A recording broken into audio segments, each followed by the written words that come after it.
Hello, this is a short tutorial on how to use Hoopla, a web and mobile library media streaming platform, which is offered to you through the library, the Westford J.V. Fletcher Library. This week in the J.V. Fletcher, the Friends of the J.V. Fletcher Library newsletter, they talked about Hoopla and what it could do for you, and I'm hoping that this video will help you as well. Now, the very first thing to do if you've never used Hoopla before is create an account. The easiest way to do that is to go to the J.V. Fletcher Library website and to click right here under e-collections and go to Hoopla.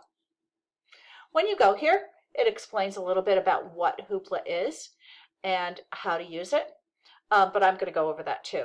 You're going to scroll down until you see this where it says visit Hoopla and click there to sign up for an account. Now, before you do this, there's a couple of things you need to know. First of all, there's some things you need. So first of all, you need a library card number. You need to have your number in place because you'll have to type that in. You'll need a PIN number for your library card so that you can access it. That is something that the library gives you when you get your library card number. And last but not least, you will need a working email address because it asks you for that. Just a little summary here, what Hoopla can do for you. It offers you ebooks, comics, audiobooks, music, movies, and TV, all for free. Yay, free!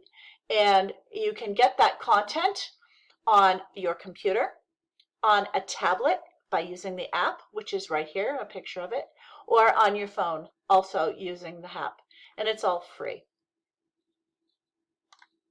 All right, so once you click on Get Started for Hoopla, right here is the platform that you start with.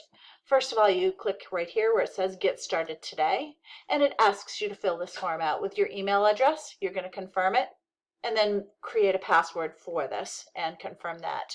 Once you've typed those in, you click Agree. I can't actually do that because I already have an account, and it won't let me do it a second time.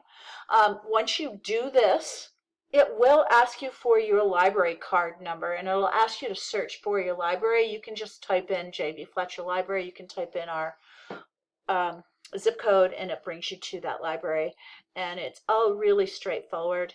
But you use your email address and your password to log in to your account.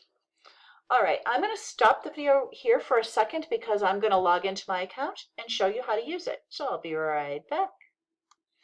Okay, so here I am logged into my account.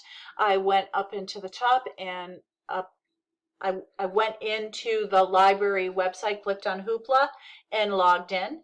And it shows me the content that I can have here. It shows me that there are 3 things that I have checked out. I have Hamilton, which is music.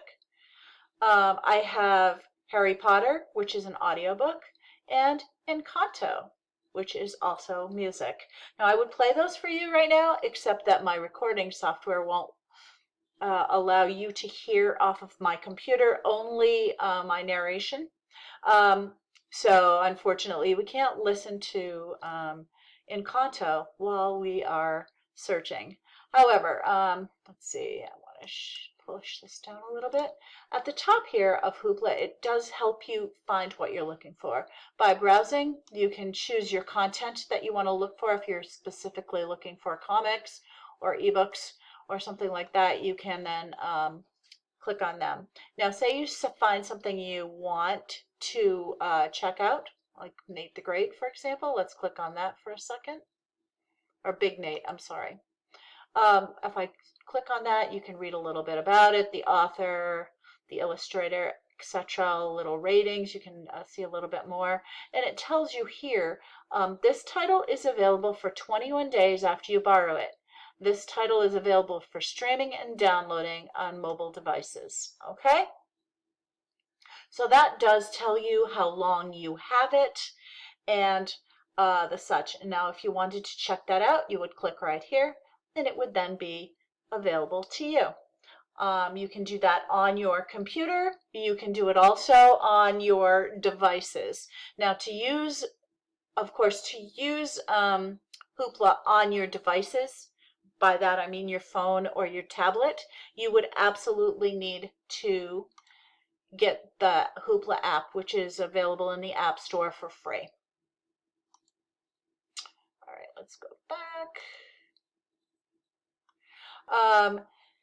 Once that time has gone by, it will then just disappear from your device. You will no longer have it. So you should be aware that that happens. Now music, so for example, some of the stuff I have, my Hoopla,